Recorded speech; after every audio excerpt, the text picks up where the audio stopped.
Assalamualaikum warahmatullahi wabarakatuh. Baiklah, di sini saya akan menjelaskan beberapa pemahaman saya tentang materi yang sudah dijelaskan. Nah, sebelum itu saya memperkenalkan nama terlebih dahulu. Perkenalkan, nama saya Ahmad Taufik, kelas C20D, NIM 200407551051. Nah, baiklah, saya akan menjelaskan salah satu materi yang saya pahami dari pertemuan 1 sampai pertemuan 7. Nah, materi yang saya akan jelaskan atau yang saya pahami adalah materi keterampilan membaca literal dan pemahaman.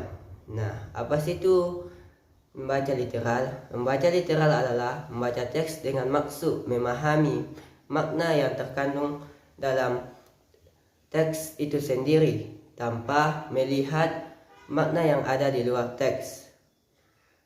Nah, membaca literal ini termasuk membaca tersurat.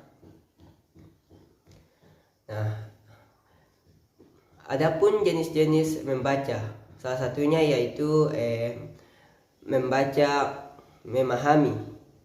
Nah, membaca memahami berada pada tingkat yang paling tinggi karena membaca memahami memfokuskan pada keterampilan memahami dan menguasai isi bacaan baik secara tersurat maupun tersirat.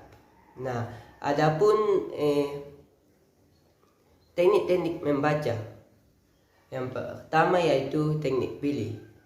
Teknik pilih ini hanya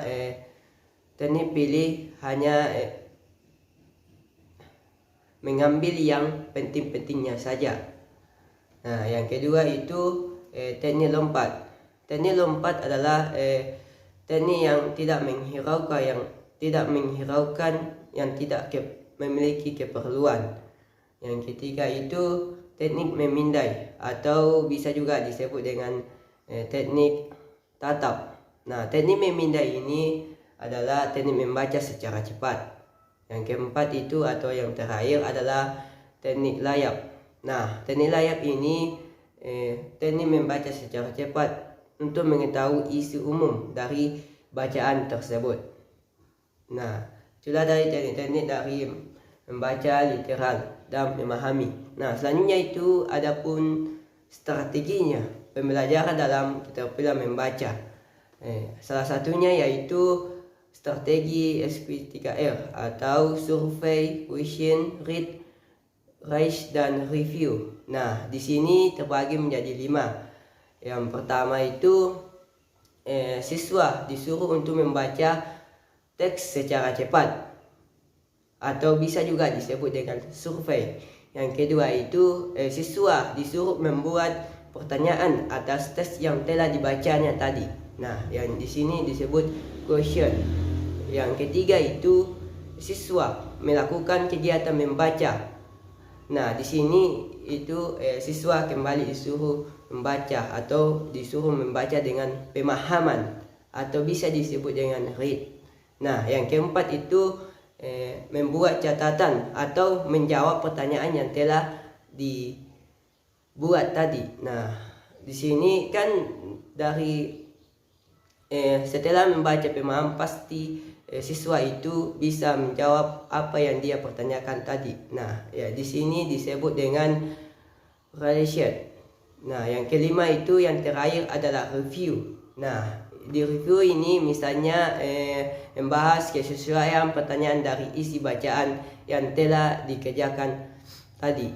Nah, baiklah, itulah saja yang bisa saya pahami tentang membaca yang saya pahami tentang keterampilan membaca literal dan pemahaman. Nah, semoga apa yang saya sampaikan ini bermanfaat. Jika ada salah kata, mohon maafkan. Baiklah, wabillahi taufiq wa hidayat. Wassalamualaikum warahmatullahi wabarakatuh.